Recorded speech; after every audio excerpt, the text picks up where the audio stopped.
Isang matalim na tunog ang umalingaw sa tahimik na silid. Ang platong hawak ni Elena ay bumagsak sa marmol na sahig, basag na parang ang buong mundo niya. Hindi ang pagbagsak ng plato ang nakagulat sa kanya, kundi ang laman ng teleponong kusa niyang nabuksan, isang mensahe na nagbigay sa kanya ng huling suntok sa sikmura. Nasa gitna siya ng paghahanda ng hapunan. Amoy ng sariwang luto at mga kandilang malapit ng sindihan ang pumupuno sa hangin, nagpapahiwatig ng isang gabing puno ng pagmamahalan. Para kay Marco, ang kanyang asawang halos 7 taon na niyang kasama, inihahanda niya ang lahat. Ang bawat detalye ay plinano para sa kanilang anibersaryo, isang pagdiriwang ng kanilang pagmamahalan at ng tiwalang pinaniwalaan niyang matibay. Ngunit ang mensaheng iyon, nakusa niyang nabasa nang mag-vibrate ang telepono ni Marco sa countertop, ay nagbaligtad sa lahat. Mahal, miss na kita. Hindi ako makatulog kagabi. Hindi ko na kayang maghintay bukas. Bianca Lee. Si Bianca. Ang kanyang matalik na kaibigan mula kolehiyo. Para siyang nabingi. Ang tunog ng nabasag na plato ay parang malayo.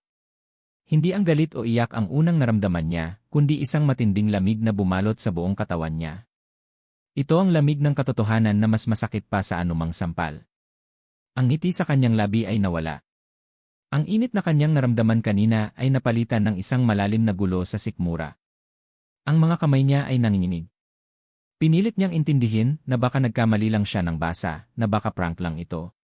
Pero ang pangalan, si Bianca, at ang tono ng mensahe ay hindi maitatanggi. Ilang sandali pa, bumukas ang pinto.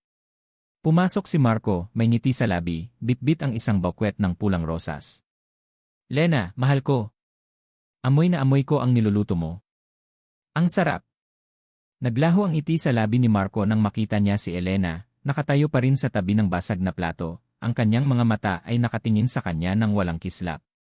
Ang kanyang kamay ay nakahawak sa telepono ni Marco, ang screen ay nakaharap sa kanya, maliwanag ang mensahe. Ang kanyang mukha ay namutla. Nawala ang kanyang kumpiyansa. Lena, ano yan?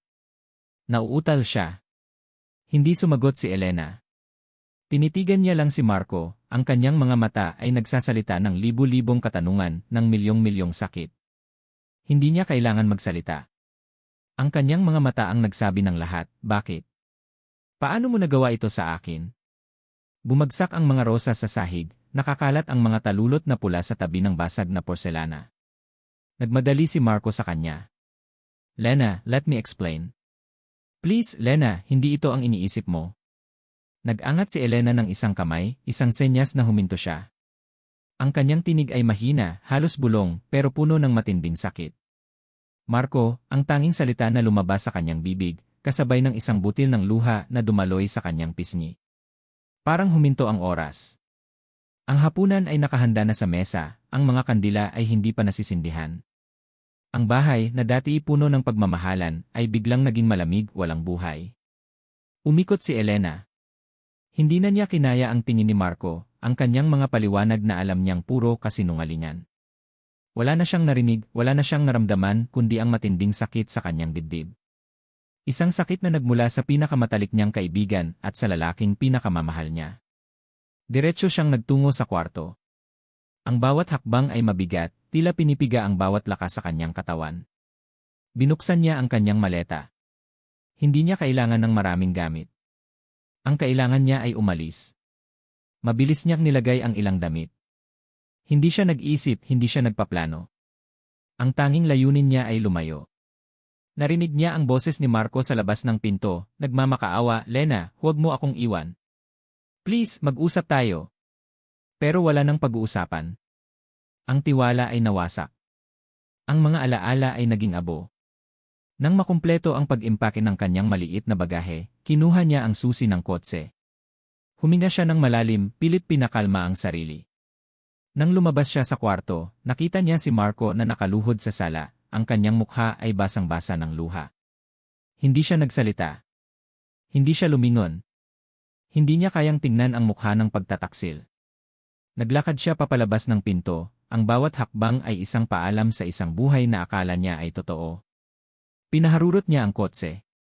Sa salamin, nakita niya ang bahay na unti-unting lumiliit sa dilim. Ang bahay na akala niya ay kanyang tahanan, ang lugar kung saan niya ipinundar ang lahat. Ngayon, isa na lang itong bakas ng mga pangarap na nawala.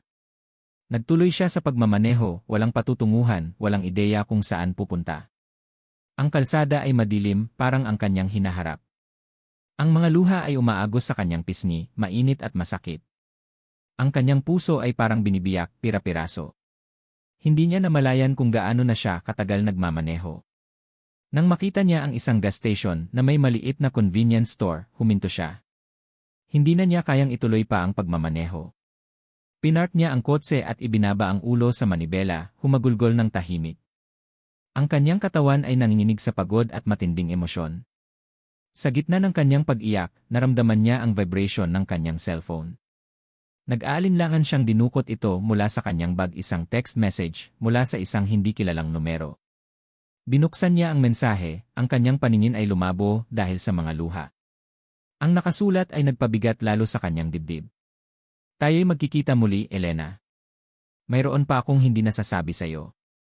Napakasakit ng sikat ng araw sa kanyang mga mata. Minulat ni Elena ang mga ito, at ang unang bumungad sa kanya ay hindi ang pamilyar na kisam ng kanilang bahay sa Maynila, kundi ang isang lumang kisam na yari sa kahoy. Amoy ng alikabok at sariwang hangin mula sa dagat ang pumuno sa kanyang ilong. Nakahiga siya sa isang simpleng kutson sa sahig, balot pa rin sa kumot na dinala niya. Ito na ang bagong simula o ang pagtakas. Hindi niya sigurado. Bumangon siya, ang katawan ay nananakit mula sa matagal na pagmamaneho at labis na pag-iyak. Lumapit siya sa bintana na bukas na bukas. Bumungad sa kanya ang asul na dagat, nagkikinang sa ilalim ng araw. Ang tunog ng alon ay kalmado, malayo sa ingay ng lungsod na kanyang iniwan. Ito ang maliit na bahay na inupahan niya sa isang baybaying bayan sa Batangas, libu-libong milya ang layo mula sa lahat ng sakit. Hindi ka na magtatago, Lena. Tapos na ang pagtakas mo. Nagsisimula pa lang ang tunay na laro. Muling nagbalik sa isip niya ang huling mensahe sa kanyang telepono kagabi. Sino iyon?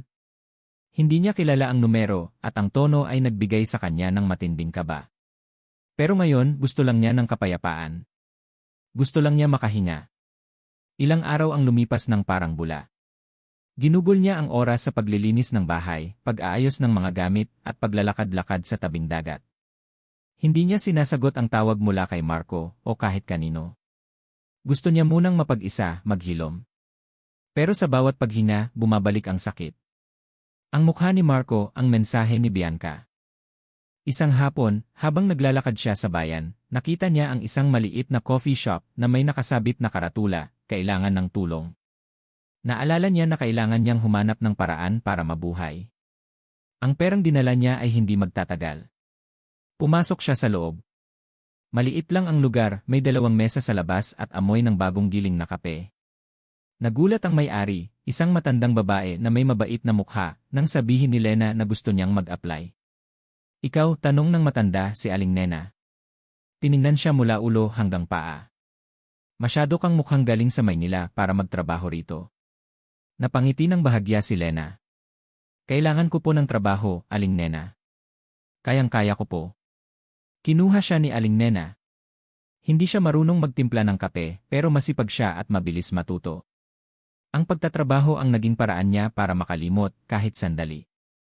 Sa bawat tasa ng kape na inihahain niya, sa bawat mesa na nililinis niya, pakiramdam niya ay unti-unting nabubuo muli ang sarili niya. Isang umaga, habang nag-aayos siya ng mga upuan sa labas, may isang lalaking pumasok. Hindi niya gaanong napansin. Nakaupo ito sa sulok, may hawak na sketchpad at lapis. Tahimik lang itong umiinom ng kape, nakatitig sa dagat, at paminsan-minsan ay nagba-drawing. Nakakaramdam si Elena ng kakaibang kapayapaan sa presensya nito. Nang matapos ang shift niya, umupo si Lena sa isang bakanteng upuan, nagpapahinga. Napansin ng lalaki ang kanyang presensya. Nag-angat ito ng tingin mula sa kanyang sketchpad. Mapungay ang mga mata nito, ngunit may kakaibang kinang na tila nauunawaan ang kalungkutan sa kanyang kalooban. Magandang umaga, bati ng lalaki, mahina ang boses. Magandang umaga rin, tugon ni Lena, bahagya lang ngumiti. Maganda ang dagat ngayon, hindi ba, sabi nito, bumalik ang tingin sa dagat. Nakikita ko sa iyo na may dala kang malalim na pag-isip. Pero ang dagat ay may paraan para pakalmahin ang lahat, sa tingin mo ba? Nagulat si Lena sa direksyon ng usapan. Hindi siya sanay na may taong ganoon ka-observant. Siguro, sagot niya. Pero minsan, ang dami kong iniisip na kahit ang dagat ay hindi kayang pakalmahin. Ngumiti ang lalaki. Ako nga pala si Gebe, sabi nito, iniabot ang kamay. Gabriel Ramos. Naramdaman ni Lena ang bahagyang pag-atras ng kanyang isip nang marinig ang apelyidong Ramos. Parang isang maliit na tinik na biglang tumusok sa kanyang puso. Ramos tulad ni Bianca. Ngunit mabilis niyang itinago ang reaksyon. Elena Vergara, sabi niya, tinanggap ang kamay nito. Ang kamay ni Gabe ay malaki at mainit, ngunit malumanay. Ikaw ba ang bagong katrabaho ni Aling Nena? Madalas ako rito, pero ngayon lang kita nakita. Opo, sagot niya. Bago pa lang ako rito sa bayan. Hindi na nagtanong pa si Gabe. Nagpatuloy lang ito sa pagbadrawing. Ang kanyang presensya ay hindi nakakapanakot o nakakailang. Parang isang matandang kaibigan na tahimik lang na nakikinig. Ilang araw pa silang nagkikita sa coffee shop. Madalas, tahimik lang silang magkatabi o mag-uusap ng simpleng bagay tungkol sa panahon o sa ganda ng tanawin. Unti-unting nawawala ang pagdududa ni Lena sa apelyido ni Gabe. Isang hapon, habang naglalakad si Lena pauwi, biglang namatay ang makina ng kanyang lumang motorsiklo. Nag-alala siya dahil hindi niya alam kung paano ito ayusin. Mukhang may problema ka. Isang boses ang narinig niya sa likuran. Lumingon siya. Si Gebe nakasakay sa kanyang bisikleta. Hindi ko alam kung ano ito, sagot ni Lena, frustrated. Bigla na lang namatay. Lumapit si Gebe. Tiningnan niya ang motorsiklo. Medyo alam ko ang mga gawain ganyan, sabi niya, ngumiti. Tingnan ko lang. Maya-maya, pagkatapos ng ilang pagkakalkal, umandar muli ang motorsiklo. Nagulat si Lena. Salamat, Gabe. Malaking tulong ito. Hindi ko alam kung ano ang gagawin ko.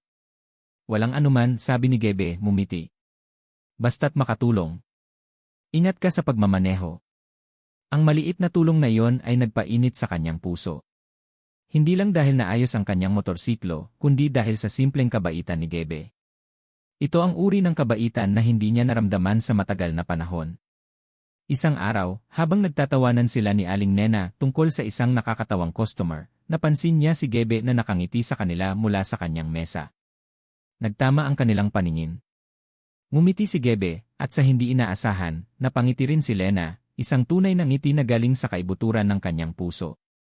Ang pakiramdam ay kakaiba. Hindi ang pilit na ngiti na isinusuot niya sa Maynila, hindi ang ngiti ng isang taong may tinatago. Ito ay isang ngiti na nagmula sa pagkawalang malay, isang ngiti na halos nakalimutan na niya. Pagkatapos ng shift, lumapit si Gebe sa kanya. Nag-iisa ka pa rin ba sa bayan? Tanong niya. Opo, sagot ni Lena. Naisip ko lang, sabi ni Gebe, ang kanyang mga mata ay nakatingin sa papalubog na araw sa dagat. Kung wala kang gagawin, gusto mong maglakad-lakad tayo sa tabing dagat mamaya. Maganda ang sunset ngayon. Nag-aalangan si Lena. Sa isang banda, gusto niyang sumama. Gusto niyang maramdaman ang kapayapaang ibinibigay ng presensya ni Gebe. Ngunit sa kabilang banda, biglang sumulpot sa kanyang isip ang mukha ni Bianca, ang kanyang matatalim na ngiti, ang kanyang pangalan na Ramos. Naramdaman niya ang isang bahagyang lamig sa kanyang dibdib. Isang anino mula sa nakaraan. Nakita ni Gebe ang pag-aalinlangan sa mga mata ni Elena. Ang ngiti na namuo kanina ay biglang naglaho, napalitan ng isang pamilyar na anino ng takot. Hindi siya sumagot kaagad sa kanyang paanyaya. Tila naglalaban ang kanyang isip at puso. Huwag kang mag-alala, mahinang sabi ni Gebe, ang kanyang boses ay malumanay. Maglalakad lang tayo. Walang pilitan. Tumango si Elena, parang isang bata na dahan-dahang pinapakalma. Sige, halos pabulong niyang sagot. Naglakad sila sa dalampasigan, ang kanilang mga paa ay lumulubog sa malambot na buhangin. Ang araw ay unti-unting lumulubog sa kanluran, nag-iwan ng mga kulay kahel at lila sa kalangitan. Ang tunog lang ng alon at ng hangin ang kanilang naririnig. Si Gebe, nakaraniwang tahimik, ang unang nagsalita. Alam mo, kaya ako napadpad dito sa bayang ito ay para makatakas. Napatingin si Elena sa kanya, may pagtataka sa kanyang mukha. Makatakas? Saan? Ngumiti si Gebe, isang ngiti na may bahid ng lungkot. Sa ingay. Sa gulo ng Maynila. Sa inaasahan ng pamilya ko. Huminto siya at tiningnan ang dagat. Arkitekto ako, Elena. Ito ang pangarap ko. Pero ang pamilya namin may malaki silang kumpanya. Gusto nila na doon ako magtrabaho, na sundan ang yapak ng nakaraan. Nakinig lang si Lena. Nakikita niya ang bigat sa mga salita ni Gebe. Ang ganda ng suot mong dilaw na bestida kanina sa coffee shop. Bagay sa iyo ang magmukhang kawawa. Naramdaman ni Elena ang panlalamig ng kanyang mga kamay. Tumingin siya sa kanyang suot. Dilaw na bestida. May nagmamasid sa kanya. Ang pakiramdam ng kaligtasan ay unti-unting napalitan ng takot. Hindi na siya mapakali sa trabaho. Bawat customer na pumapasok ay tinitingnan niya ng may pagdududa. Bawat tunog ng telepono ay nagpapakaba sa kanya. Pagkatapos, nagsimula ang gulo sa social media. Isang araw, ipinakita sa kanya ni Aling Nena ang isang post mula sa isang sikat na socialite sa Maynila. Isang magandang babae na nakangiti sa kamera, si Bianca. Ang caption ay tila walang kinalaman sa kanya, ngunit alam ni Elena na para sa kanya ang bawat salita. May mga ahas na nagbabala kayong biktima. Kinukuha ang hindi kanila, tapos tatakbo at magtatago na parang sila ang naapi. Pero tandaan nyo, ang lason ay laging bumabalik sa pinanggalingan. Ang post ay may libu-libong likes at daan-daang komento, karamihan ay sumasang-ayon sa sinasabi ni Bianca. Naramdaman ni Elena na parang sinasakal siya. Kahit na malayo siya, abot pa rin siya ng mga galamay ni Bianca. Ang mundo ay unti-unting kumikipot sa paligid niya. Isang hapon, habang nag-aayos siya ng mga mesa sa labas ng coffee shop, isang pamilyar na kotse ang huminto sa tapat. Bumukas ang pinto at bumaba si Marco. Ang puso ni Elena ay nagsimulang tumibok ng mabilis. Ang kanyang unang reaksyon ay tumakbo at magtago. Ngunit naalala niya ang pangako ni Gebe, at ang sarili niyang pangako na hindi na siya magiging mahina. Anong ginagawa mo dito, Marco? Tanong niya, ang kanyang boses ay nanginginig ngunit matatag. Lena, kailangan nating mag-usap, sabi ni Marco, ang kanyang boses ay pilit na pinapakalma, ngunit bakas ang desperasyon. Wala na tayong pag-uusapan, Marco. Tapos na, matigas na sagot ni Elena, pilit na itinatago ang panginginig ng kanyang mga kamay. Hindi, Lena, makinig ka, sabi niya, lumapit ng isang hakbang. Ang kanyang mga mata ay hindi nagpapakita ng pagsisisi, kundi ng takot. Hindi lang ito tungkol sa atin. May mga bagay kang alam. Yung mga papeles sa opisina ko sa bahay. Yung tungkol sa mga utang ng kumpanya. Hindi mo pwedeng gamitin iyon laban sa akin. Doon, biglang luminaw ang lahat kay Elena. Ang pagpunta niya rito ay hindi dahil sa pagmamahal o pagsisisi. Ito ay dahil sa takot. Takot na mabunyag ang kanyang mga sikreto. Ang sakit na naramdaman niya ay napalitan ng matinding galit at pagkasuklam. Kaya ka nandito, tanong niya, ang bawat salita ay may diin. Hindi dahil sa akin o sa pamilya na sinira mo. Nandito ka para sa sarili mo. Para sa pera mo. Ganoon ka pa rin, Marco. Duwag at makasarili. Nawala ang pagtitimpi sa mukha ni Marco. Hinawakan niya ang braso ni Elena. Hindi mo naintindihan, Lena. Sisirain mo ang lahat. Bitawan mo ako, sigaw ni Elena, pilit na binabawi ang kanyang braso. Bitawan mo siya. Isang boses na kalmado, ngunit may bigat ang pumutol sa kanilang tensyon. Pareho silang napalingon. Nakatayo roon si Gebe, ang kanyang mga mata ay nakatuon kay Marco, malamig at matalim. Ang sketchpad niya ay nasa ilalim ng kanyang braso. Binitiwan ni Marco ang braso ni Elena na parang napaso. Sino ka? Huwag kang makialam dito, usapan namin to ng asawa ko. Hindi na niya kailangang makipag-usap sa iyo kung ayaw niya, simpleng sagot ni Gebe, hindi inaalis ang tingin kay Marco. Umalis ka na. Nagbago ang tapang ni Marco nang makita niya ang determinasyon sa mga mata ni Gebe. Nag-aalangan siyang tumingin kay Elena, pagkatapos ay kay Gebe. Sa huli, bumalik siya sa kanyang kotse, ngunit bago pumasok, tumingin siya kay Elena nang may pagbabanta. Hindi pa tayo tapos, Lena. At mabilis na pinaharurot ang sasakyan. Nang makaalis si Marco, humarap si Gebe kay Elena. Okay ka lang ba? Sinaktan ka ba niya? Imbes na sumagot, hinila ni Elena si Gebe palayo sa coffee shop. Huwag kang makialam dito, Gebe. Please, sabi niya, ang boses ay puno ng pag-aalala. Mapapahamak ka lang. Hindi mo sila kilala. Sino?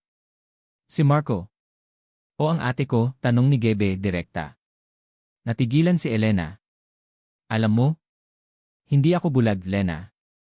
Nakikita ko ang takot sa mga mata mo tuwing naririnig mo ang pangalan ni Bianca. At nakita ko kung paano kanya binabastos sa social media. Ano ang nangyayari? Hindi makasagot si Elena. Paano niya sasabihin ang buong katotohanan nang hindi sinisira ang relasyon ng magkapatid? Kinagabihan, habang nag-iisa si Elena sa kanyang bahay, hindi niya maalis sa isip ang mga nangyari. Ang takot ay bumabalik, mas matindi kaysa dati. Hindi na lang ito tungkol sa nasirang puso. May mas malalim, mas madilim na laro na nangyayari, at siya ay nasa gitna nito. Habang nag-iisip siya, may narinig siyang katok sa pinto. Nag-atubili siyang buksan ito. Sumilip siya sa bintana at nakita niya ang isang delivery boy. Package po para kay Elena Vergara, sabi ng lalaki. Nag-aalangan siyang tinanggap ang isang maliit na kahon. Walang pangalan ng nagpadala. Ang tanging nakasulat ay ang kanyang pangalan at address. Dinala niya ito sa loob, ang kanyang puso ay kumakabog. Dahan-dahan niyang binuksan ang kahon. Sa loob, may isang luma at pamilyar na bagay, isang photo album. Ang album na yon. Ang album na ginawa nila ni Bianca noong kolehiyo, puno ng mga larawan ng kanilang pagkakaibigan. Mga ngiti, tawanan, mga pangarap na kanilang pinagsaluhan. Nanginginig ang kanyang mga kamay habang binubuklat niya ang bawat pahina. Bawat larawan ay isang saksak sa kanyang puso. Ang bawat alaala ay isang kasinungalingan. Sa gitna ng album, may isang larawang nahulog. Isang larawan nilang dalawa ni Bianca, nakangiti ng malapad, magkaakbay. Ngunit ang mukha niya, ang mukha ni Elena, ay sinadyang gupitin, tinanggal sa larawan, nag-iwan ng isang butas na hugis tao. Binaliktad niya ang larawan. Sa likod, may sulat kamay, isinulat gamit ang pulang tinta na parang dugo. Ang bawat letra ay puno ng galit at pagbabanta. Hindi ka na magtatago, Lena. Tapos na ang pagtakmo. Nagsisimula pa lang ang tunay na laro. Bumagsak ang album mula sa kanyang mga kamay. Ang hangin ay tila nawala sa kanyang mga baga. Ito na. Hindi na ito mga simpleng pahiwatig o mga pasaring sa social media. Ito ay isang direktang pagbabanta, isang malinaw na mensahe na hindi siya titigilan ni Bianca. Ang laro na sinasabi nito, ano man yon, ay nagsimula na. At sa pagkakataong ito, hindi na lang puso niya ang nakataya, kundi ang kanyang kaligtasan. Hindi malimutan ni Gabi ang itsura ni Elena ng gabing iyon. Nakaupo ito sa sahig, yakap ang mga tuhod, ang mga mata ay walang buhay na nakatitig sa lumang photo album na nakakalat sa kanyang harapan. Ang larawang may butas sa gitna ay parang isang pisikal na representasyon ng sugat sa puso ni Elena. Sino ang gumawa nito, Lena? Tanong ni Gabi, ang kanyang boses ay mahinahon ngunit may bigat. Hindi sumagot si Elena. Ang katahimikan niya ay mas malakas pa sa anumang sigaw. Dito, sa harap ng basag na alaala, nakita ni Gabi ang lalim ng sakit na dinadala ng babaeng unti-unti na niyang minamahal. At kasabay nito, isang matinding galit ang namuo sa kanyang dibdib. Galit para sa kung sino man ang may gawa nito. Si Bianca, sa wakas ay bulong ni Elena, ang kanyang boses ay halos hangin na lang. Ang ate mo. Isang suntok sa sikmura. Kahit na may hinala na si Gabi, ang marinig ito ng direkta mula kay Elena ay iba. Ang kapatid niya. Ang taong nangako siyang poprotektahan siya ay ang parehong taong nananakit sa babaeng gusto niyang protektahan. Paano? Iyon lang ang naisatinig ni Gabi. Umiling si Elena. Hindi ko alam, Gabi. Hindi ko na alam. Akala ko kaibigan ko siya. Matalik na kaibigan. Tapos siya at si Marco, Hindi na niya natapos ang sasabihin. Ang mga luha ay muling dumaloy. Naupo si Gabi sa tabi niya. Hindi niya ito niyakap. Sa halip, hinawakan niya ang kamay nito, isang tahimik na pangako ng suporta. Hindi na tayo tatakbo, Lena. Hindi ka na mag-iisa rito. Aalamin natin kung bakit. Kailangan nating malaman ang buong kwento. Kinabukasan, ang maliit na bahay ni Elena ay naging kanilang war room. Inilabas ni Gabi ang kanyang laptop. Magsimula tayo sa simula, sabi niya. Ano ang alam mo tungkol sa pamilya mo at sa pamilya namin? Wala, mabilis na sagot ni Elena. Ang alam ko lang, parehong nasa business ang mga pamilya natin noon. Pero hindi ko alam na magkakilala sila.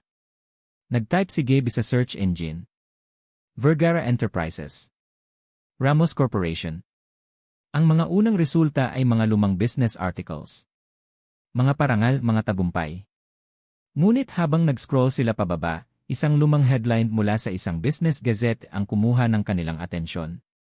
Ramos Corp, nalugi matapos iyan bigong joint venture na Vergara Yanti. Napatigil si Gabe. Binuksan niya ang artikulo. Detalyado nitong isinalaysay kung paano ang isang malaking proyekto sa real estate sa pagitan ng dalawang kumpanya ay biglang bumagsak. Ayon sa artikulo, ang Vergara Enterprises ay biglang umatras sa kasunduan sa huling sandali na nag-iwan sa Ramos Corporation na baon sa utang at hindi makabangon. Naramdaman ni Gabe ang panlalamig sa kanyang mga ugat. Naalala niya ang mga gabing umiiyak ang kanyang ama sa opisina nito, ang mga bulungan ng kanyang mga kamag-anak tungkol sa pagtataksil ng isang kasosyo. Hindi niya ito pinansin noon dahil bata pa siya. Ngayon, ang lahat ay nagkakaroon ng nakakatakot na kahulugan. Hindi ko alam to, sabi ni Elena, ang kanyang mukha ay puno ng pagkalito. Ang sabi sa akin ni Papa, isang masamang business decision lang daw ang nangyari. Walang personalan. Pero para kay Bianca, mukhang personal, sabi ni Gabe, ang kanyang boses ay mababa at seryoso. Ang affair, ang mga paninira, hindi lang ito simpleng selos ng isang kabit. Ito ay mas malalim. Ito ay paghihiganti. Itinuro ni Gabe ang petsa ng artikulo. Ilang buwan lang matapos mailathala ito, nangyari ang aksidente na ikinamatay ng kanyang mga magulang. Hindi kaya Hindi matapos ni Gabe ang kanyang iniisip. Masyadong masakit. Masyadong madilim. Kinuha niya ang kanyang telepono. Hindi niya tinawagan si Bianca. Tinawagan niya ang dati nilang katiwala, si Mang Jun, na matagal nang nagretiro at naninirahan sa probinsya. Si Mang Jun ay mas matanda pa sa kanya at alam niya ang lahat ng sikreto ng kanilang pamilya. Gabe, iho, napatawag ka. Mang Jun, may itatanong po ako tungkol kay Papa at sa Vergara Enterprises. Natahimik si Mang Jun sa kabilang linya. Bakit mo na itanong yan, iho? Matagal ng issue yan. Kailangan ko pong malaman ang totoo, Mang Jun, please. Bumuntong hininga ang matanda. Ang tatay mo, gabi namatay siyang may sama ng loob. Para sa kanya, tinraidor siya ng kaibigan niya, si Eng Vergara. Ang sabi ng tatay mo, ginamit lang sila para makuha ang kanilang mga contacts at lupa. Pagkatapos, iniwan sila sa ere. Dahil doon, nawala ang lahat sa amin. Ang pangalan, ang pera, ang dignidad. At ang ate mo, si Bianca, nakita niya ang lahat ng yon. Nakita niya kung paano unti-unting namatay sa lungkot ang tatay mo bago pa man mangyari ang aksidente. Mula noon, may sinumpa siya sa sarili niya. Nababawiin niya ang lahat ng kinuha sa atin. Pagkababa ng telepono, tulala si Gabe. Ang buong buhay niya ay isang kasinungalingan. Ang pagtingin niya sa kanyang ate bilang isang mapagmahal na tagapagtanggol ay gumuho. Si Bianca ay hindi nagpoprotekta. Siya ay naniningil. At si Elena at ang pamilya nito ang pinagbabayaran. Sa nag-aalab na galit, tinawagan ni Gabe si Bianca. Sinagot niya ito kaagad na para bang inaasahan na niya ang tawag. Ano, Gabe? Nalaman mo na ba ang lahat? Ang boses ni Bianca ay malamig, puno ng tagumpay. Bakit, Bianca? Bakit mo ginagawa to? Si Lena, wala siyang kasalanan, sigaw ni Gabe, hindi na napigilan ang emosyon. Walang kasalanan, tumawa si Bianca sa kabilang linya, isang tawa na walang saya. Gabe, namuhay siya sa yaman na dapat ay sa atin. Namuhay siya ng masaya habang tayo ay nagdurusa. Ang pamilya niya ang sumira sa atin. Kinuha nila ang lahat. Ang tatay ni Lena ang pumatay kay Papa at Mama. Hindi totoo yan. Aksidente ang nangyari. Aksidente. O nagpakamatay si Papa dahil sa kahihiyan at iniwan tayong dalawa. Sabihin mo sa akin, Gabe. Karapat-dapat lang sa kanila ang lahat ng ito. At si Marco. Isa lang siyang taang kasangkapan para makalapit ako kay Elena. Isang paraan para maipakita sa lahat ang tunay na kulay ng mga Vergara. Mga manloloko at traidor noon at ngayon. Ang bawat salita ni Bianca ay isang lason na tumatagos sa puso ni Gabe. Ang kapatid niya ay naging isang halimaw na puno ng paghihiganti. Tapos na ang laro ko, Gabe, sabi ni Bianca. At ngayon, oras na para malaman ng buong mundo ang katotohanan. Bago pa makasagot si Gabe, binaba na ni Bianca ang tawag. Kasabay nito, isang notification ang lumitaw sa laptop. Isang video. Ang video ng pagtataksil ni Marco at Bianca na mabilis na nag-viral. Ngunit hindi lang iyon. Kasama ng video ay isang blog post detalyado nitong isinasalaysay ang kwento kung paano si Elena Vergara, ang asawa, ay kasabwat sa mga iligal na gawain at malalaking utang ng kanyang asawang si Marco. Isinalaysay nito kung paano niya ginamit si Bianca para pagtakpan ang kanilang mga kasalanan at kung paano siya tumakas nang malapit ng mabunyag ang lahat.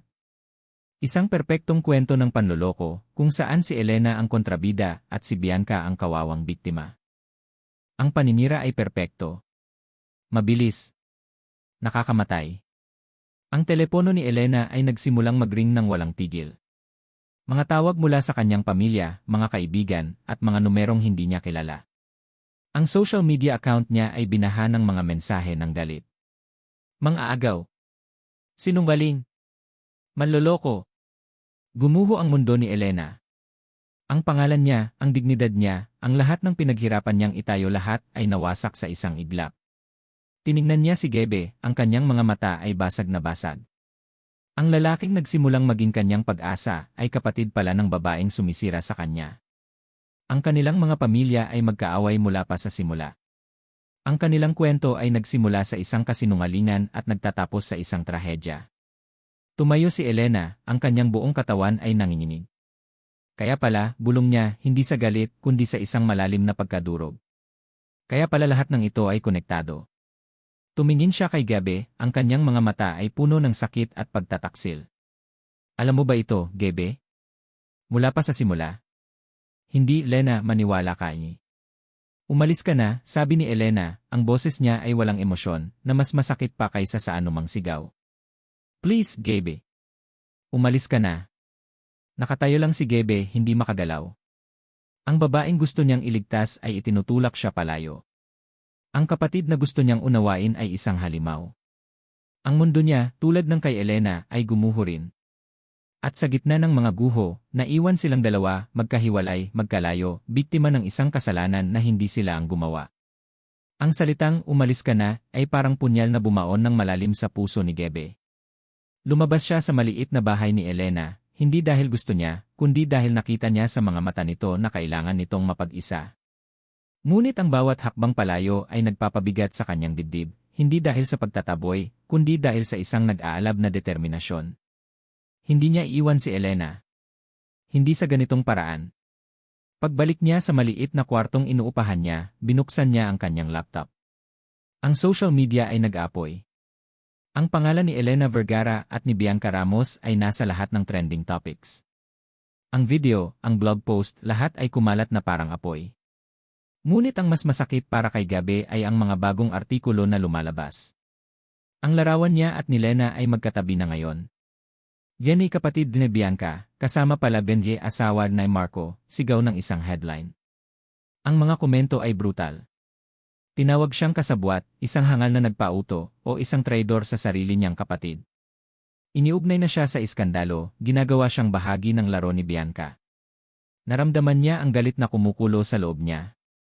Galit hindi para sa mga taong nanghuhusga, kundi galit para sa kanyang kapatid na handang isakripisyo, kahit ang sarili niyang kapatid para sa isang matagal ng paghihiganti. Kailangan niyang malaman ang buong katotohanan. Hindi lang ang tungkol sa negosyo, kundi ang pinakaugat ng lahat ng galit ni Bianca. Ang pagkamatay ng kanilang mga magulang. May isang tao lang siyang alam na maaaring magbigay sa kanya ng tapat na sagot. Kinuha niya ang kanyang telepono at tinawagan ang numero ng kanyang tiyo Miguel, ang nakababatang kapatid ng kanyang ama na ngayon ay simple na lang ang pamumuhay sa Cebu. Gabe, iho. Napatawag ka. May problema ba? Sagot ng kanyang tiyuhin, baka sa boses ang pagkagulat. Tiyo, pasensya na po sa abala. Pero kailangan ko po kayong makausap, sabi ni Gabe, ang kanyang boses ay seryoso. Tungkol po kay Papa at Mama. Natahimik si Tiyo Miguel sa kabilang linya. Anak, matagal na yon. Huwag mo nang buksan ang mga lumang sugat. Kailangan ko po, Tiyo. Please, pagmamakaawa ni Gabe. May mga nangyayari ngayon. Ginagamit ni Bianca ang nakaraan para manakit ng ibang tao. Kailangan kong malaman kung ano talaga ang nangyari. Isang malalim na buntong hininga ang narinig ni Gabe. Ang ate mo manang-mana siya sa tatay mo. Puno ng pride, nagsimula si Tio Miguel, ang boses ay mababa at malungkot. Ang totoo, Gebe, hindi aksidente ang pagkamatay ng tatay mo. Napatigil sa paghinga si Gebe. Ang buong paligid niya ay tila nawalan ng tunog. Baon na sa utang ang kuya ko dahil sa pagbagsak ng kumpanya. Hindi niya matanggap ang kahihiyan. Isang gabi pinili niyang wakasan ang lahat. At ang nanay mo, sa sobrang pagkabigla at sakit ng puso nang makita ang nangyari, inatake siya. Sabay silang nawala. Parang gumuho ang mundo ni Gebe sa pangalawang pagkakataon. Ang kwentong alam niya buong buhay niya, isang malagim na car accident, ay isang kasinungalingan. Bakit hindi niyo sinabi? Halos pabulong na tanong ni Gebe. Dahil sa ate mo, sagot ni Tio Miguel. Siya ang nagmakaawa na ilihim ang lahat. Ayaw niyang malaman ng mundo na sumuko ang tatay natin. Mas madali para sa kanya na may pagbuntunan ng sisi. Mas madali na isisi ang lahat sa mga Vergara. Ginawa niyang kwento ng pagtataksil ang kwento ng trahedya. At mula noon, nabuhay siya sa galit na yon. Pagkababa ng telepono, hindi makagalaw si Gebe. Ang kanyang ate.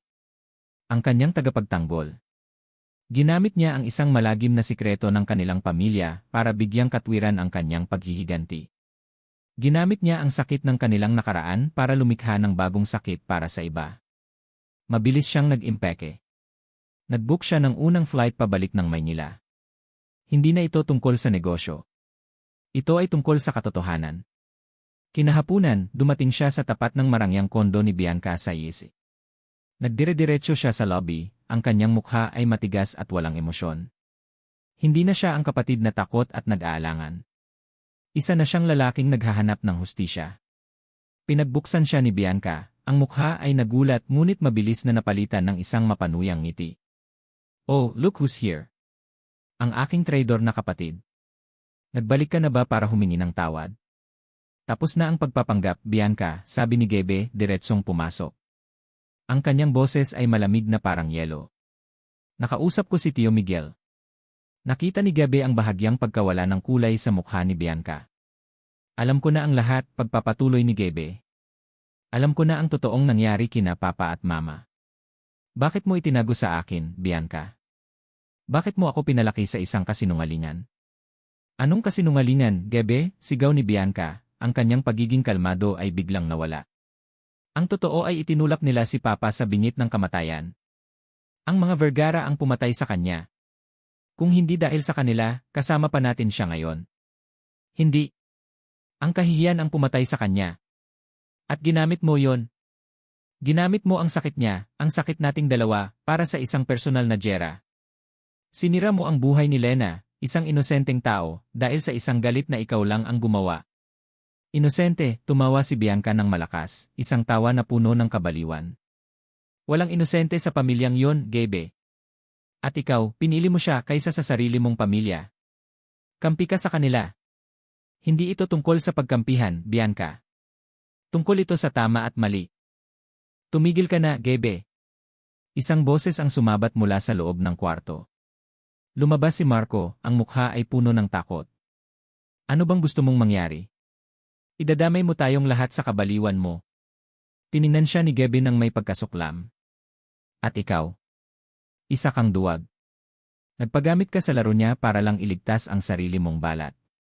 Sa gitna ng sigawan, dahan-dahang idinukot ni Gebe ang kanyang telepono mula sa bulsa, tinitiyak na hindi nila napapansin.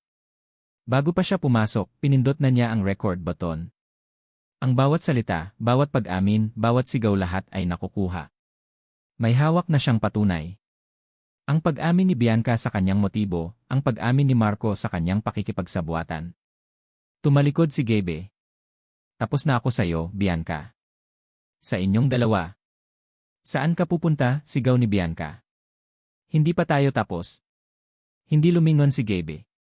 Naglakad siya papalabas ng kondo, papalayo sa lason at galit na bumalot sa kanyang pamilya sa loob ng maraming taon. Mayroon na siyang misyon. Isa lang ang nasa isip niya, si Lena. Bumalik siya sa Batangas ng gabing iyon. Kumatok siya sa pinto ni Elena. Nag-aalangan itong nagbukas. Ang mga mata nito ay mapungay at pagod. Tinignan siya ni Gebe, ang kanyang mga mata ay puno ng isang bagong determinasyon, isang apoy na hindi pa nakikita ni Elena dati. Lena, sabi niya, ang kanyang boses ay matatag at puno ng pangako. May ebidensya ako. Ang lahat ng kailangan natin para linisin ang pangalan mo. Humakbang siya palapit. Hindi ko nahahayaan pang saktan kanila. Hindi na ako magpapapigil. Nakatayo si Elena sa harap ni Gabe, hindi makapagsalita. Ang mga salitang may ebidensya ako ay umalinggaw sa kanyang isipan, ngunit hindi ito nagdulot ng kapayapaan. Sa halip, isang mas malalim na takot ang kanyang naramdaman. Ang apoy sa mga mata ni Gabe ay nagpapakita ng determinasyon, ngunit para kay Elena, ito ay apoy na maaaring sumunog sa lahat, kasama na sila. Ano nang ibig mong sabihin? Tanong niya, ang kanyang boses ay mahina. Nirecord ko ang usapan namin ni Bianca. Umamin siya sa lahat, Lena. Ang plano niya, ang paggamit niya kay Marco, ang tunay na dahilan ng galit niya, paliwanag ni Gabe, ipinakita ang kanyang telepono. Pati ang tungkol sa pagkamatay ng mga magulang namin ang lahat ng kasinungalingan. Ang bawat salita ni Gabe ay parang isang piraso ng puzzle na bumubuo sa isang nakakatakot na larawan. Pinakinggan ni Elena ang recording. Ang boses ni Bianca, puno ng galit at tagumpay. Ang boses ni Marco, duwag at desperado. At ang boses ni Gabe, nasasaktan ngunit matatag. Ngunit may isang bahagi sa recording na nagpatigil sa mundo ni Elena. Ang sinabi ni Tio Miguel. Ang pagpapakamatay ng kanilang ama. Ang pag-atake sa puso ng kanilang ina. Hindi dahil sa negosyo. Hindi dahil sa pagtataksil. Kundi dahil sa kahihiyan at sakit. Naramdaman ni Elena na parang gumuho ang sahig sa ilalim ng kanyang mga paa. Ang galit ni Bianca ay hindi na lang basta galit ng isang taong naagawan ng yaman. Ito ay galit ng isang naulila, isang batang nakakita sa kanyang mga magulang na mamatay sa trahedya, at piniling isisi ang lahat sa isang pamilya para lang makayanan ang sakit. At ang pamilyang iyon ay ang pamilya niya. Bumagsak siya sa isang upuan, ang telepono ay halos malaglag sa kanyang mga kamay. Diyos ko, bulong niya. Ang bigat ng katotohanan ay mas masakit pa kaysa sa lahat ng kasinungalingan. Hindi na lang siya biktima ng isang simpleng pagtataksil. Siya ay anak ng taong, sa mata ni Bianca, ay sanhi ng lahat ng kanyang pagdurusa. Tumingin siya kay Gabe, ang kanyang mga mata ay puno ng isang bagong uri ng sakit. Isang sakit na mas malalim. Gabe, ang pamilya ko, ang tatay ko eh. Lena, wala kayong kasalanan, mabilis na sabi ni Gabe, lumuhod sa harap niya. Negosyo yon. At ang desisyon ng tatay ko, desisyon niya yon. Hindi kasalanan ng pamilya mo. Ngunit hindi na marinig ni Elena ang mga salita ni Gabe. Ang tanging naririnig niya ay ang boses ni Bianca sa kanyang isipan, ang tatay ni Lena ang pumatay kay Papa at Mama. Ang pagitan sa kanila ni Gabe ay biglang lumawak. Hindi na lang ito ang pagiging magkapatid ni Gabe at ni Bianca. Ito ay ang dugo. Ang kasaysayan. Ang dalawang pamilya na pinaghiwalay ng isang trahedya. Paano sila magiging masaya? Paano sila magmamahalan kung ang pundasyon ng kanilang kwento ay binuo sa sakit at kamatayan? Paanong hindi namin kasalanan, Gabe? Tanong ni Elena, ang kanyang boses ay basag. Kung hindi dahil sa desisyon ng tatay ko, baka buhay pa ang mga magulang mo. Baka hindi naging ganyan si Bianca. Baka hindi tayo nagkakaganito. Isang mainit na pagtatalo ang sumiklab sa pagitan nila. Hindi ito sigawan ng galit, kundi isang desperadong palitan ng mga nasasaktang puso. Huwag mong isisi sa sarili mo ang mga bagay na hindi mo kontrolado, sabi ni Gabe, hinawakan ang kanyang mga balikat. At paano mo nasasabi yan, bawi ni Elena? Kapatid mo siya, Gabe. Dugot laman mo. Sa tuwing titingnan mo ako, hindi mo ba makikita ang anak ng taong sumira sa pamilya nyo? Natigilan si Gabe. Ang tanong ni Elena ay tumama sa isang bahagi ng kanyang puso na hindi niya gustong aminin. Habang sila ay nagtatalo, isang bagong bagyo ang namumuo sa labas. Kinuha ni Bianca ang kanyang huling alas. Isang serye ng mga larawan ang biglang lumabas online. Mga larawan ni Elena at Gabe sa Batangas. Isang larawan na magkahawak sila ng kamay.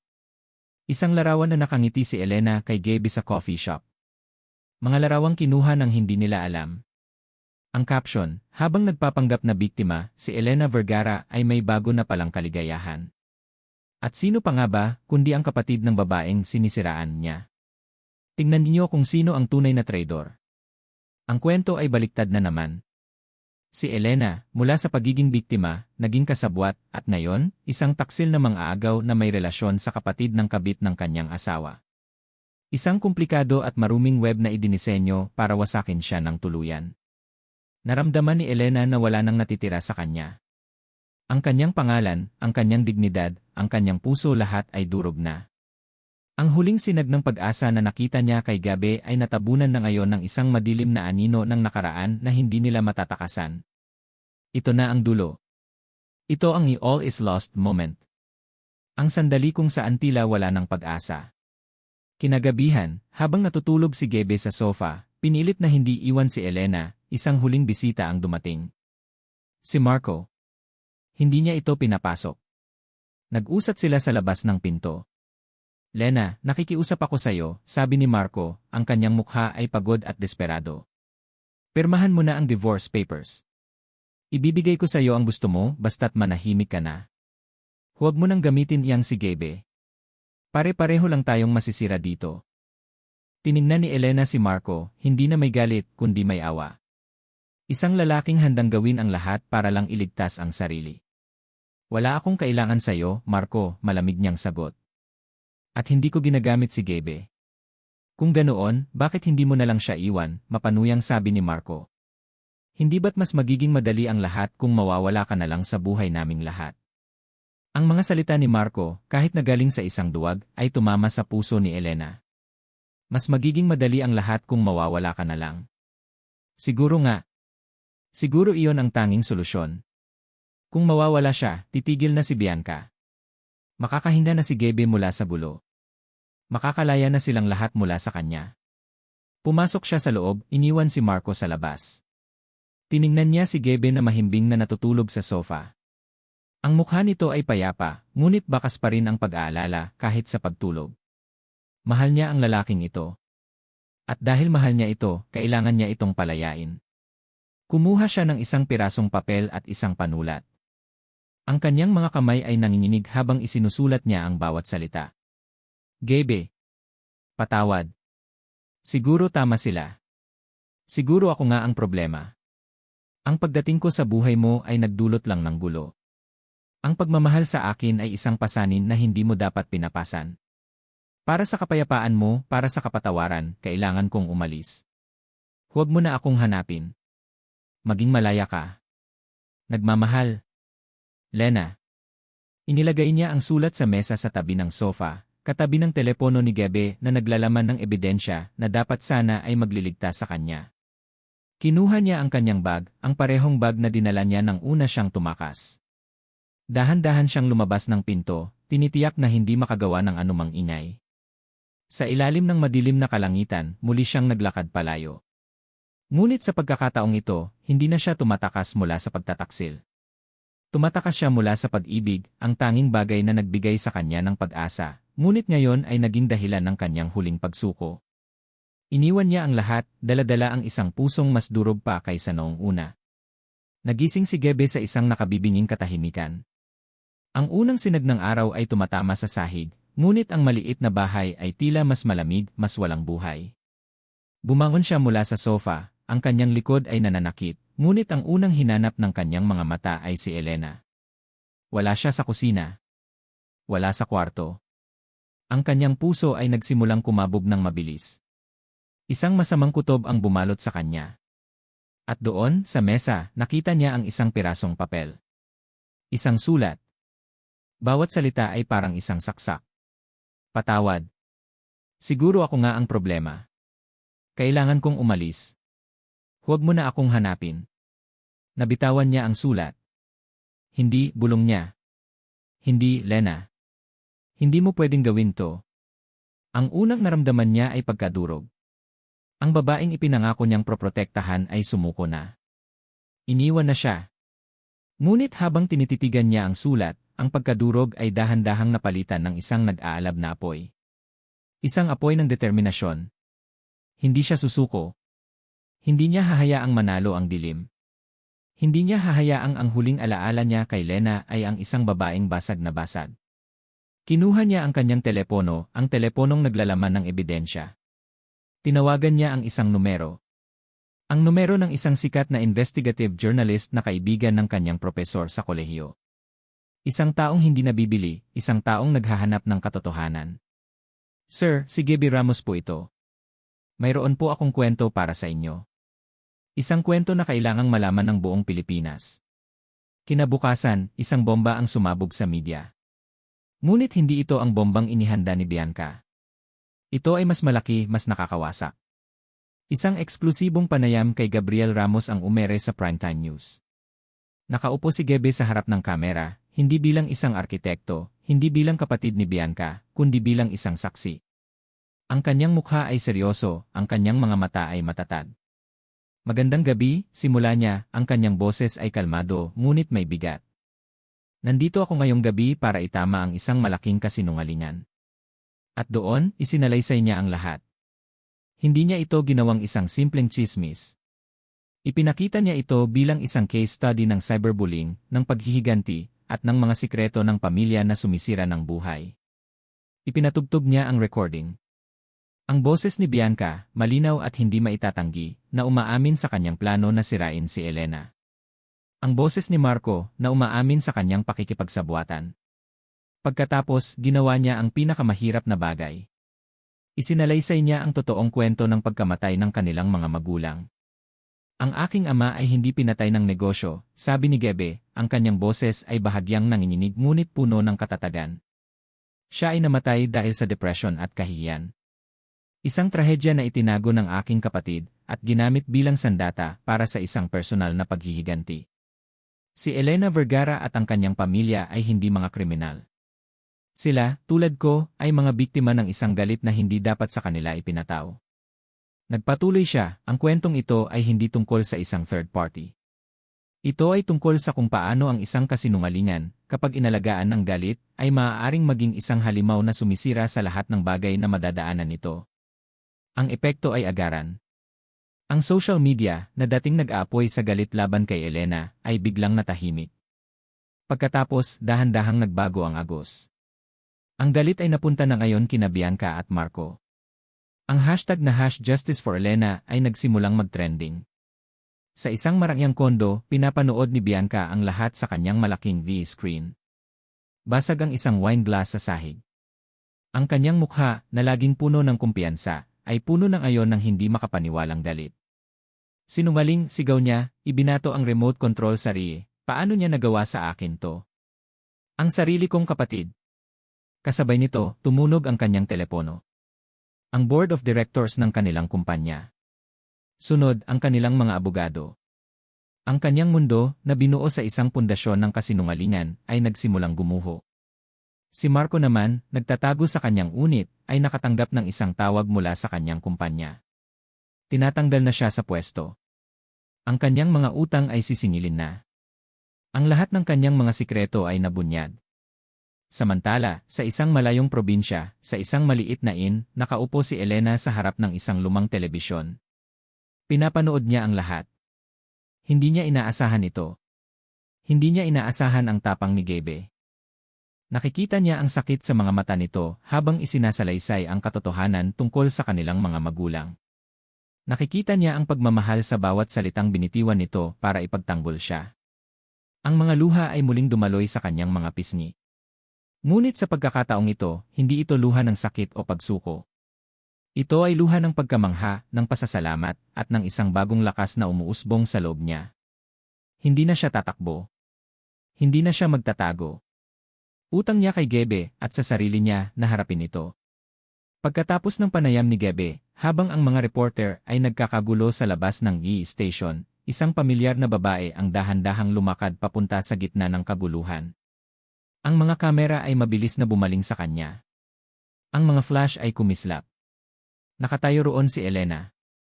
Ang kanyang buhok ay simple lang, ang kanyang suot ay payak. Wala na ang takot sa kanyang mga mata. Sa halip, mayroon itong kapayapaan at isang hindi matitinag na katatagan. Tumingin siya sa mga kamera. Tumingin siya sa mga taong humusga sa kanya. At sa likod ng mga kamera, sa isang monitor sa loob, nakita siya ni Gabby. Huminga siya ng malalim. Ako si Elena Vergara, sabi niya, ang kanyang boses ay malinaw at matatag, naririnig sa buong bansa. At handa na akong sabihin ang aking panig. Ang huling laban ay nagsimula na. Ngunit sa pagkakataong ito, hindi na siya nag-iisa. Ang buong bansa ay nakatutok.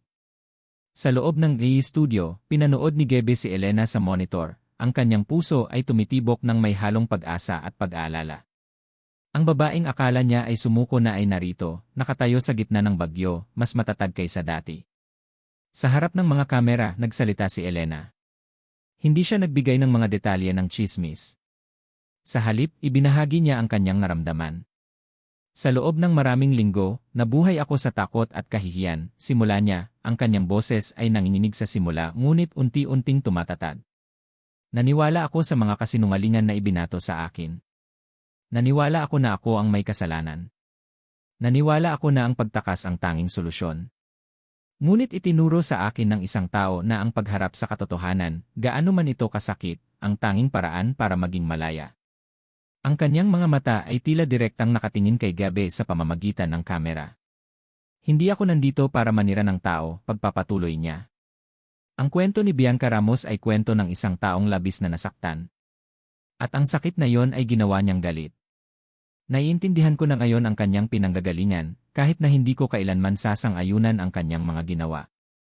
Ang aking kwento naman ay kwento ng isang babaeng natutong hanapin ang kanyang lakas sa gitna ng pagkasira.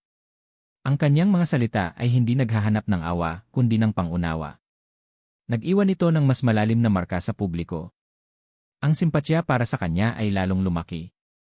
Ang mga sumunod na araw ay mabilis. Ang mga legal na kaso ay nagsimulang umusad. Dahil sa public admission at sa recording ni Gebe, si Bianca ay naharap sa mga kasong libelo at cyberbullying. Ang kumpanya ng kanilang pamilya, upang iligtas ang kanilang reputasyon, ay pinilit siyang mag-resign sa lahat ng kanyang posisyon.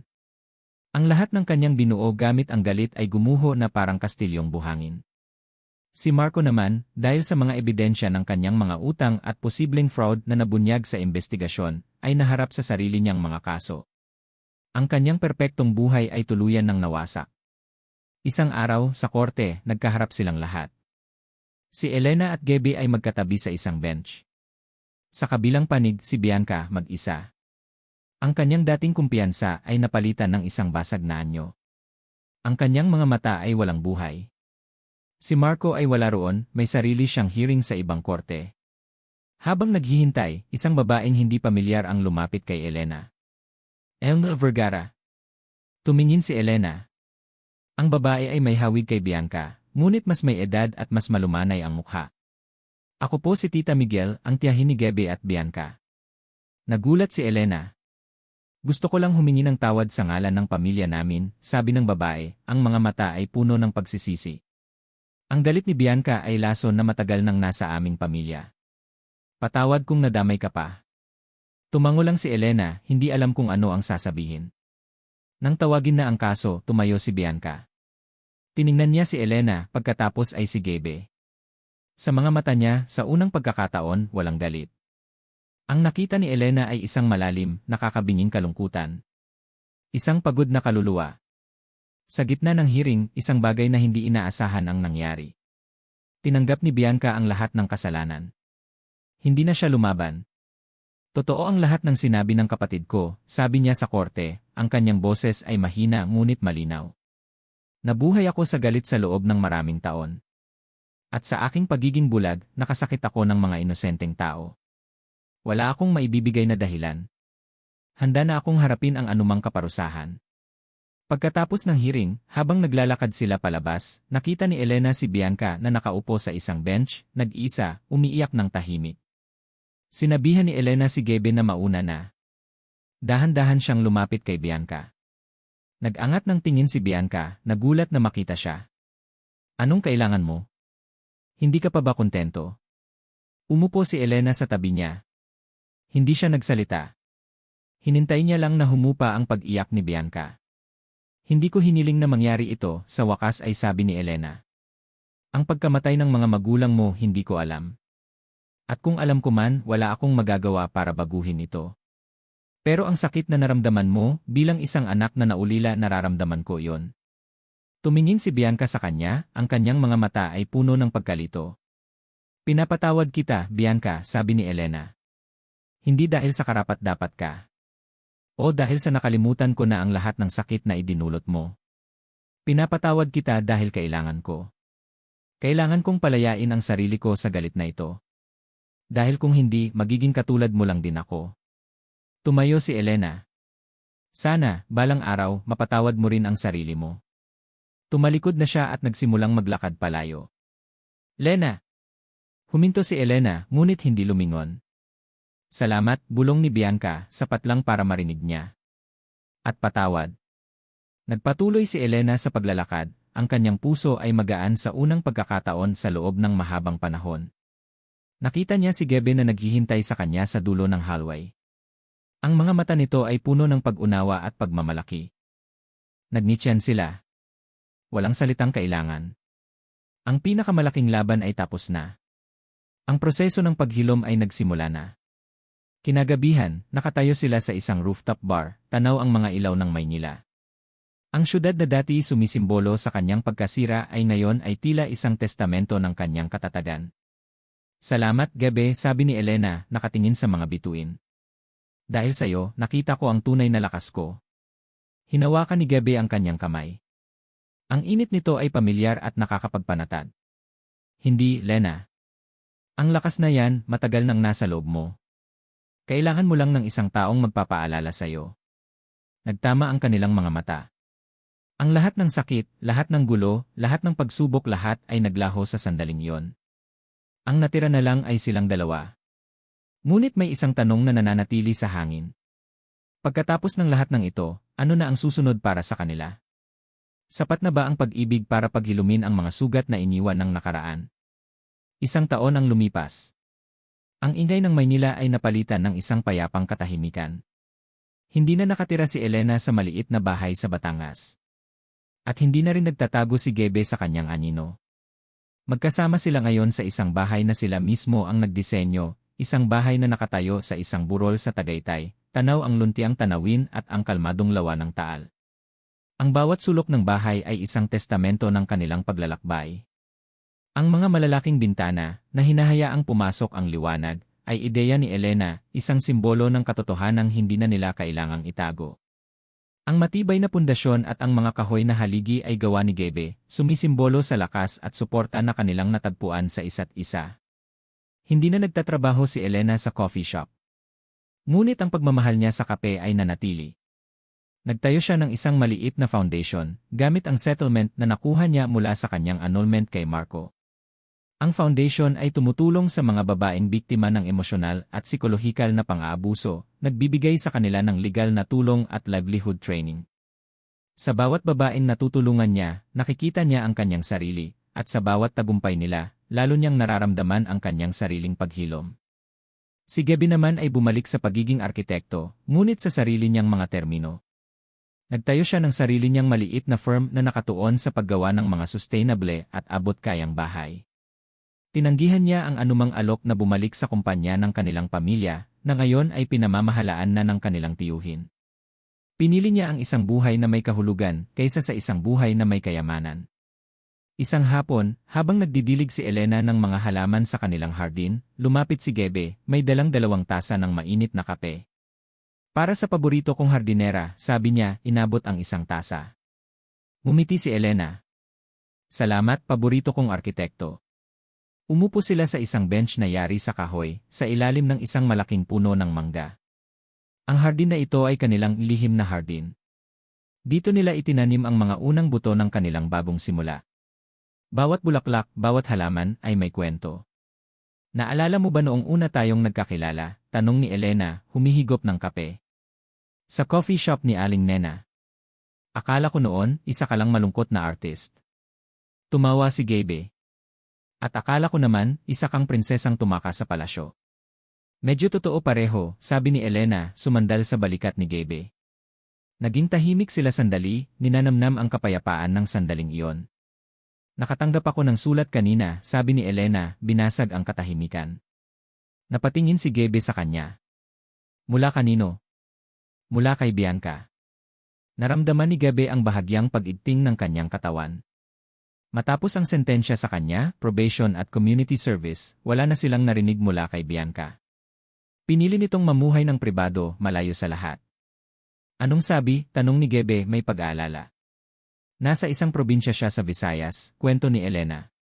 Nagtuturo siya sa isang maliit na pampublikong paaralan. Sabi niya, sa mga bata niya natagpuan ang kapayapaan na matagal na niyang hinahanap. Humihingi siya ng tawad ulit. At nagpapasalamat siya. Nagpapasalamat? Para saan? Sabi niya, salamat daw dahil sa akin. Natuto siyang bitawan ang galit. Sabi ni Elena, ang kanyang mga mata ay nagpapakita ng isang malalim na pangunawa.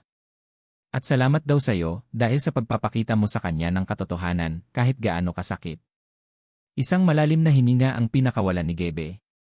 Ang bigat na hindi niya namamalayang daladala pa rin niya para sa kanyang kapatid ay tila biglang gumaan. Masaya ako para sa kanya, sabi ni Gebe, at ito'y totoo. Tumingin si Elena sa kanya, ang kanyang mga mata ay puno ng pagmamahal. Hinawakan niya ang mukha nito. At si Marco. Narinig ko, nakalaya na raw, sabi ni Gebe. Nawala ang lahat sa kanya. Ngayon, nagsisimula siya ulit mula sa wala. Siguro, iyon ang parusa at aral na para sa kanya. Tumango si Elena. Wala na siyang nararamdamang galit para kay Marco. Tanging isang pakiramdam ng pagtatapos. Isang kabanata na tuluyan ng nagsara. Tumingin sila sa papalubog na araw. Ang langit ay puno ng kulay kahel, rosas, at lila, mga kulay ng pag-asa at bagong simula. Gebe, sabi ni Elena, ang kanyang boses ay seryoso. Natatakot ka pa ba? Saan? Sa atin. Sa nakaraan natin. Sa mga anino na daladala ng mga apelyido natin. Tiningnan ni Gebe si Elena, ang kanyang mga mata ay puno ng sinseridad. Noon, pag-amin niya. Pero natutunan ko, Lena, na ang pag-ibig ay hindi tungkol sa perpektong simula. Ito ay tungkol sa pagpili. At araw-araw, pinipili kita. Pinipili ko ang pag-ibig na ito na mas matibay kaysa sa anumang sakit ng nakaraan. Ngumiti si Elena. Araw-araw, pinipili rin kita. Dahan-dahang inilapit ni Gabe ang kanyang mukha at hinalikan siya. Isang halik na hindi na puno ng desperasyon o takot, kundi puno ng kapayapaan, pangako, at isang tahimik na kaligayahan. Habang magkayakap sila sa kanilang lihim na hardin, alam nila na ang kanilang kwento ay hindi isang fairy tale. Ito ay isang kwento ng pagkasira at pagbangon. Isang patunay na ang tiwala ay maaaring mawasak, ngunit ang kakayahang magpatawad at magmahal muli ang tunay na lakas. Mula sa abo ng pagtataksil, isang pag-ibig na mas totoo at mas matatag ang nabuo. Isang pag-ibig na itinayo hindi sa kabila ng mga sugat, kundi dahil sa mga ito. At sa kanilang tahimik na mundo, sa gitna ng kanilang hardin, natagpuan nila ang isang kaligayahang higit pa sa kanilang pinangarap, isang bagong simula na sila mismo ang nagtanim at nag-alaga. At dito nagtatapos ang kwento ni Elena at Gabriel. Maraming salamat sa inyong walang sawang pagsubaybay at pakikinig sa bawat kabanata ng kanilang paglalakbay. Mula sa unang patak ng luha ni Lena hanggang sa huling halik ng pag-asa, naging karamay ko kayo sa pagbuo ng mundong ito. Habang isinusulat ko ang kanilang kwento, hindi ko maiwasang maramdaman ang bigat ng kanilang mga puso. Naramdaman ko ang sakit ng pagtataksil, ang lamig ng pag-iisa, at ang hirap ng pagbangon mula sa pagkawasak. Ngunit sa bawat pagsubok na kanilang hinarap, naramdaman ko rin ang unti-unting pagtubo ng pag-asa, ang init ng pag-ibig na nagpapagaling, at ang hindi matatawarang lakas ng isang pusong piniling magpatawad. Ang kwento ni Lena at Gabe ay isang paalala sa ating lahat na ang buhay ay hindi perpekto. May mga pagkakataong tayo ay masasaktan, mabibigo, at madarapa. May mga pagkakataong ang mga taong pinakamamahal natin ang siyang magdudulot ng pinakamatinding sugat. Ngunit sana, sa pagtatapos ng kanilang kwento, baunin natin ang isang mahalagang aral, na ang tunay na katapangan ay hindi nasusukat sa hindi pagkakamali, kundi sa kakayahang bumangon, magpatawad, at magmahal muli. Ang pagpapatawad ay hindi para sa taong nakasakit sa atin, ito ay isang regalong ibinibigay natin sa ating sarili, isang regalo ng kalayaan. At ang tunay na pag-ibig ay hindi natatagpuan sa kawalan ng problema, kundi sa gitna ng mga ito. Ito ay isang pagpili na ginagawa natin araw-araw. Ngayon, nais kong marinig ang inyong mga saloobin. Ano ang pinakapaborito ninyong bahagi ng kwento? Anong aral ang pinakapumatak sa inyong puso? Huwag kayong mag-atubiling iwanan ang inyong mga komento sa ibaba. Ang inyong mga boses at kwento ay mahalaga rin sa akin. Muli, mula sa kaibuturan ng aking puso, maraming salamat sa inyong lahat. Hanggang sa ating susunod na kwento.